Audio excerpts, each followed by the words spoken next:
Ang susunod na programa ay rated PG. Patnubay at gabay ng magulang ay kailangan sa mga batang manonood.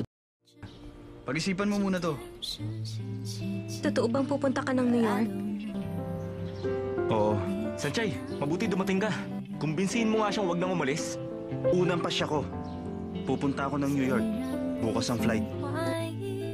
Ano? Bukas na ang alis mo? Bakit hindi mo sinasabi sa akin? Ang sama mo! Ba't ko sasabihin sa'yo? Isa pa, pag wala na ako dito, mas magiging masaya kayo ni Lay. Hindi ba, Lay? Kaso, Mas bagay kay ni Sanchay. Hahanap na lang ako ng blonde sa New York. Umalis ka kung gusto mo!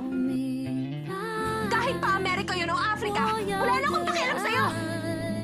Kahit 3 o 5 taong ka mawawala, baliwala sa akin yun! Mas mabuti pa huwag ka nang bumalik!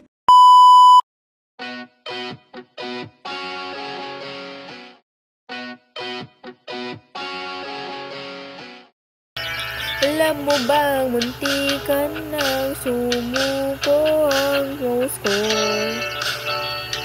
Okay ka na, sana wag mo na lang i-open ang mouth mo.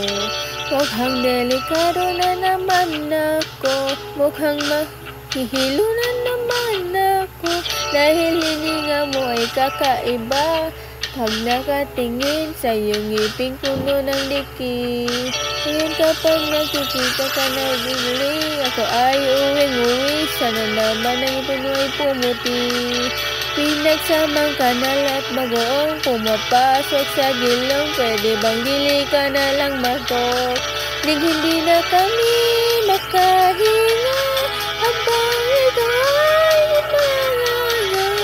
Kung meron ng kulay na nagsisilbing ikaw, ang ngipin mong gilnaw, akalaing magiging friend kita kahit amoryoris ang bunganga mo. Sumusuntok ang anghit galing sa iyong bibig ko, dila mo na ang kanal. Ano ko ba sasabihin, bad breath ka po? Regaluhan ko kaya na mouthwash ko, kasi kahit na tanghalin na, hininga niya ay para bang kakigising lang. Ngayon kapag nakikita ka ng tulad, ako ay uwing-uwi, sana ng ngipin mo ay pumuti.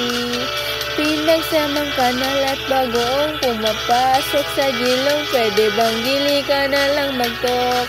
Hindi na kami makahinga, habang ikaw ay namuya. Kung meron man kulay na nagsisilbing ikaw, ngipin mo